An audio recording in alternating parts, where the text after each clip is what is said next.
Hi guys, it's Amy and you found Amy Loves Crochet. Thank you so much for clicking on any of my videos. I do sincerely appreciate your time.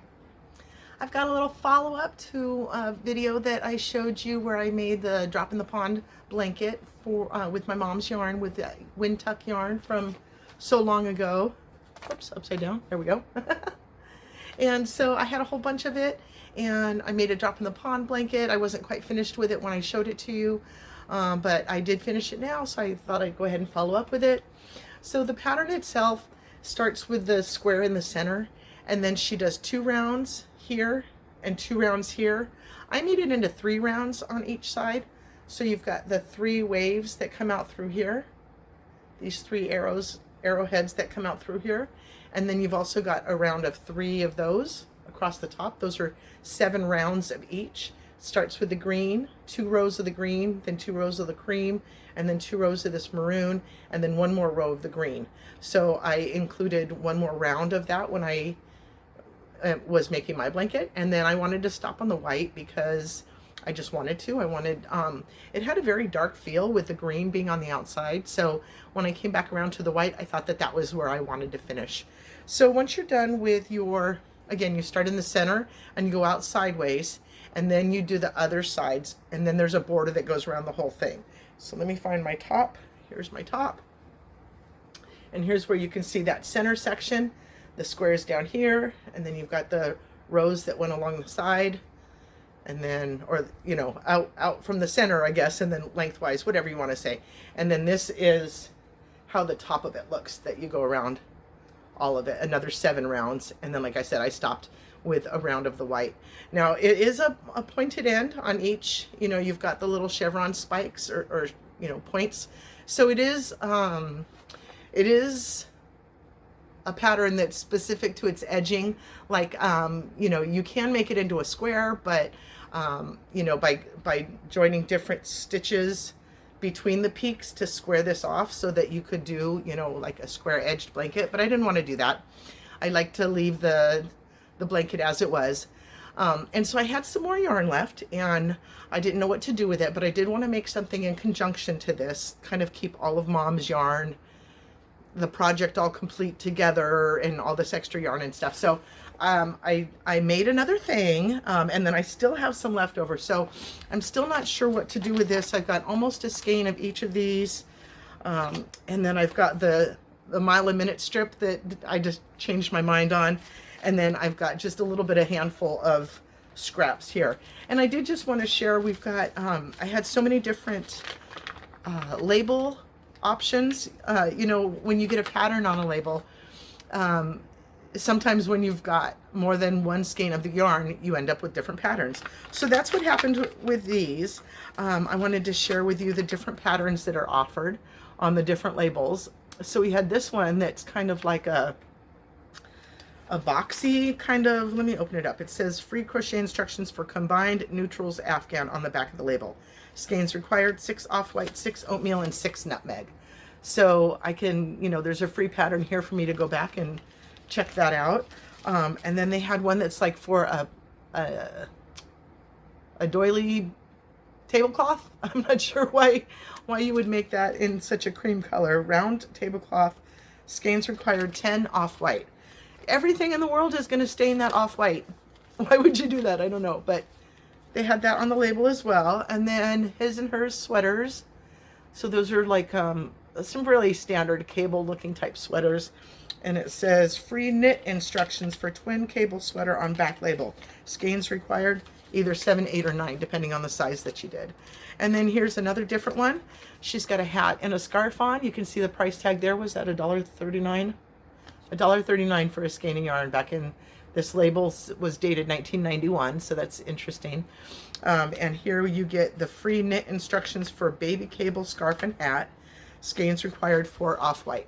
So if you have, you know, if you've got some labels on yarn that maybe you weren't looking at quite what the pattern is, check that out. You never know what you're going to find on these skeins of yarns. And like I said, you know, we had these, I had 4 different ones. Yeah, 4 different patterns on all the miscellaneous cream and, or off-white, woodsy green, and rose wine. I think this one was called. Is this one called rose wine? I gotta find it now. Yeah, rose wine. Okay. So all the colors put together in the blanket. Love it, love it. Wanted to do another item. Like I said, I wanted to make a pillow from it. But again, because this has got the peaks, you know, you can't, I didn't take the time to find out how to square this off so that the pillow was done also in the drop in the blanket, drop in the pond pattern. So I did something a little bit different. I did a log in the cabin. We've all seen this one multiple times. You know, if you've seen it out there, you see that you can use multiple colors and you just do different sections so that it continues to kind of go all the way around. I don't know why it's called log cabin. I would be really interested in if anybody knew why this was called log cabin, but you can get very different looks by using a different number of yarn colors. You know, if you were using your scraps, it could look really great. If you just had a couple of colors, I wanted to change it up and maybe only do one stripe here and then move. But in my brain, if I did the one stripe of the rose wine color here and then change my color to either the green or the off-white, then I'm touching here and then it doesn't give you the right look. So for 3 colors of yarn, you do kind of have to do both of the edges as, you know, your colors go round and round. But if you were doing more than 3 colors, I'm sure you could get a very interesting look by just doing like one panel at a time and then changing that out to the next color. So there's lots and lots of different log cabin patterns out there. This was a tutorial that I saw Fiber Spider do, and he explains how you do your mathing to figure out how many rows you want to do and how many stitches you want to do. Now, some people on, when you're joining in the wrong side of a double crochet, some people just go underneath the entire stitch and then you've lost that double crochet. I prefer to go into it so that you can actually see the stitch. So for example, right here, where the white, this off-white goes into the green, I go into the stitch as opposed to going around the entire stitch. So that may change your look just a little bit. I didn't want as many spaces as you might get with your standard, like right here, there's a big gaps that I don't care for, but that's why I grab part of the stitch instead of grabbing the entire stitch. And sometimes just the way that it works out, it gives a little tiny bit of a gap. But so this was the one side, and then I decided I wanted to do something a little bit different, as I like to do with you guys, is share. If you didn't want to do this and you changed it up just a little bit, what would it look like? So this is 3 rows. Every time I did a color, I did 3 rows of that color, and I believe there are 6 double crochets, if I'm not mistaken. But watch Fiber Spider and he'll tell you how to do the math on that. On the other side of the pillow, I wanted to do a much bigger sectioning.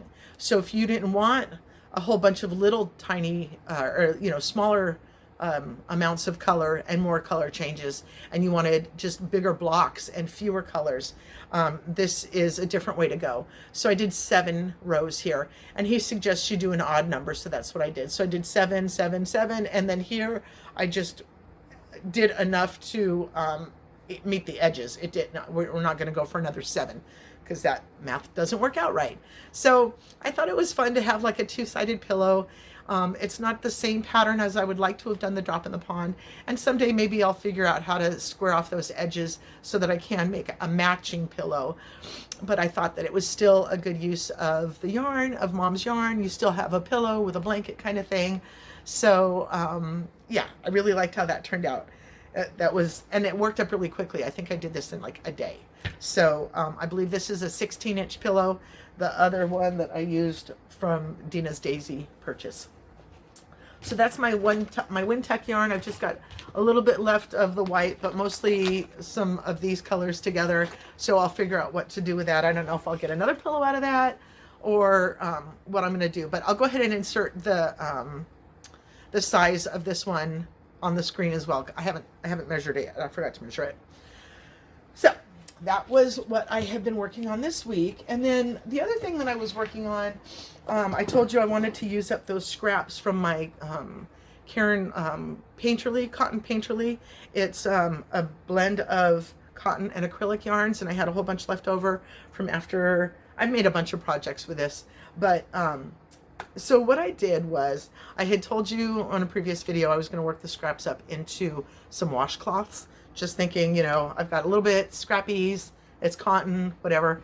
But I decided instead, hubby and I were out doing our normal like Friday date night or whatever, and every time, you know, we go out on our Friday date night, we stop and get Starbucks. And they're not always forthcoming with the little sleeves that they give you. You know, the cup is really hot in some cases, and they don't always give you the sleeve for it. In addition, don't make me have to ask you for the sleeve and have it hidden back behind the edge of your countertop. These should be available to me because you've handed me a cup of hot coffee, right? So I decided to start to make up some little sleeves. And I'll insert a picture right here. I got to going with it, and what I did was I held on to one of the sleeves from our Friday night and measured to that, and they were all really too big. I should have known better. I measured the outside as opposed to measuring the inside type thing, and like the edges kind of go out a little bit because the sides of the cup go out a little bit. I was increasing, thinking I was growing the sides like this kind of grows, but then it was just too big. So I got through however many are on the screen here. I had just a tiny little bit left of my yarn, and I realized that none of them fit. They were all way, way, way too big. So I spent some time. I had already sewed in all my edges, so I had to cut all the edges, or you know, cut the the tail, and undo. So I undid all of those coffee cup sleeves, and I made new ones. And this is just a different coffee cup. I didn't have, you know, I didn't want to use a dirty Starbucks cup to do my measuring. So what I did was I just used a 4mm hook, and I did 29 chains, you know, joined it in the round and did 10 rows, and that's it. It fits my hand, it fits the height. It doesn't, I mean, I could shove it up higher than this, but it's not too big. It's not going up on its own, which the other one was just sliding all over the place. So I got the size right finally. And I just used different scraps that I had here or there, so I can show you all the different ones. Little green, and they're all going to have that seam that go up the sides, but I figure, you know, I don't care about that. I just got tired of, you know, we go through these every week, if not once a week, then twice a week we go. So that's either 2 or 4 of these, and that's just for us, that we're just throwing in the garbage every time. So I thought, why not make some reusable ones? You can just wash them if they get dirty, you know? And so we'll just keep them in the truck and in the car, and when we go out on our date nights, we'll have them. So I just put together different ones. I like this one because it's kind of stripy. Some, you know, however the scrap picked up. If I saw that I just had a couple of rounds left, I would just grab the next color. This one actually changed color. I didn't have to on this part right there. So different ones. Got some different shades of pink. Another kind of stripy one. Got a little bit of pink on that one, but just mostly green and yellow. And then another just blue one, 2 blues. So of all my cotton painterly cakes, I can't remember now how many I had, but this is all I have left of that brand and that fiber. So I can throw that into my you know, my little bits. What is that called? Your little snippets and stuff. And then this was a heart that I had played with making that is in the same material, and I kind of thought how fun it would be to kind of put it on one of those, but then you're holding it funny, and I got to sew it down funny, so I don't know that I'll do that. But so I don't know. I thought at one point there are some people that make these and sell them at you know, craft fairs and things like that. I thought about just kind of giving them to people at work that might want to use a reusable sleeve for their coffee cup. But I think that a lot of people think that you know, these are made for convenience, because this world is in just such a use and throw away type of feel sometimes. So I don't know that anybody else is saving these from their coffee and then reusing them. So would they really reuse a cotton one? I don't know. I've never seen somebody purchase one at an event. I just see lots of people making them and putting them on the little cards they can sell them by. But so I thought maybe if it's just for hubby and I, at least we're gonna, you know, we're gonna contribute to that. No more reusing stuff that, or no more using stuff that's just gonna go in the garbage. So I'm happy to keep these in the car, in the truck, and use them for our Starbucks purchases or wherever else you might get a hot coffee from. So what else is going on this week? We had our roof redone finally after we had some storm damage and hail damage from March. We had some really, really bad storms around the area at that time. Getting supplies was difficult. Getting contractors who had time to come and see you was that difficult. And our damage wasn't, you know, life-changing or whatever. Like, we weren't displaced from our home, and a lot of people were. So we understand that those had to come first, that kind of thing. Our insurance company, at first, they only wanted to patch up the roof instead of replacing the roof. And every contractor that we had come by and give us a bid, it was to replace the roof instead of just patchwork it. So it was a kind of a fight with the insurance company to have a new adjuster come out, or an investigator or whatever they call it, and have somebody else come up to the roof to say, yeah, this needs to be redone completely. So that took a couple of days and was very loud and annoying, and was right above my, you know, my desk upstairs in my little work office. That was the corner of the house that they started on. So with them scraping the roof off to begin with, it felt like a dentist. You know, you can hear the scraping, you can kind of feel the pressure. Like, I could feel them up there on the roof. Thought they might come down and be joining me, sitting next to me through the roof. So it was really, really loud and, of course, annoying. But now we've got a new roof, so that's good. What else happened this week? Oh, I did come to a decision. Some of you may not be happy with it. Sometimes we just have to make choices in life. This was a choice I made before. Didn't like my choice. I'm making a new choice now. I have decided this is going to get frogged out. I've been back and forth with what I wanted to do with it, how I wanted it to, what I wanted it to become, and I'm just not happy with it. I haven't been happy with it. And then I thought I was still working on it and forgot how much I did not like the way the color was pooling. This, obviously, you can see at this point is where I started the second cake of yarn, the second skein of yarn, and it's very, very green right here, where it really wasn't green anywhere else.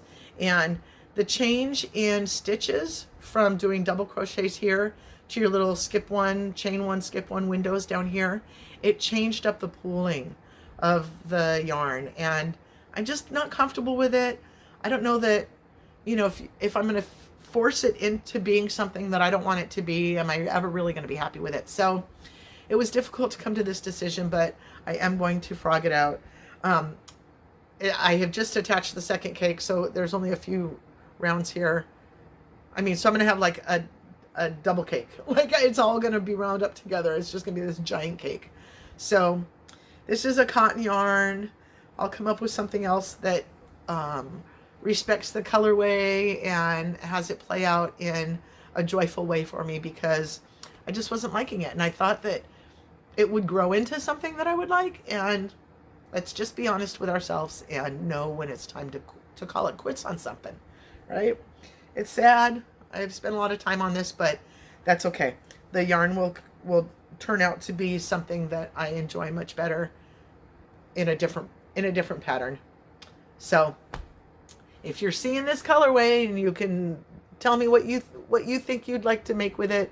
It's greens and purples and orange, as you can see it in here as well. So that'll be something that'll, you know, just end up being a new old resource to me. Like you start working through it and you're like, okay, that one's done. I'm done with that yarn. And then you decide you don't like it. You're going to frog it. And now I have that yarn again. So it's like new to me, but not. All right, guys, it's Labor Day weekend. I hope you have something fun but safe planned. We're kind of homebodies, and we really don't like people, so we're not going out anywhere and doing anything exciting. Next weekend is going to be our birthday party for my grandson. He turns 1 this week, so that's very exciting. We're looking forward to that. other than that, just enjoying the cooler weather a little bit. You know, it was so hot during the summer. We got just killed with some meltdowns, you know, and then it got nicer. I'm feeling a little bit better from my allergy, whatever. It was with me all week on and off. And I still have to get back out there and do some more yard work. So I don't know what's going to happen to that. I want to put corks in my nose and not breathe anything in through my nose and maybe not have such an allergy reaction, right? So, all right, guys, I hope you're doing well. Have a wonderfully blessed day, and I hope you'll come back and see me again. Thank you so much. Bye-bye.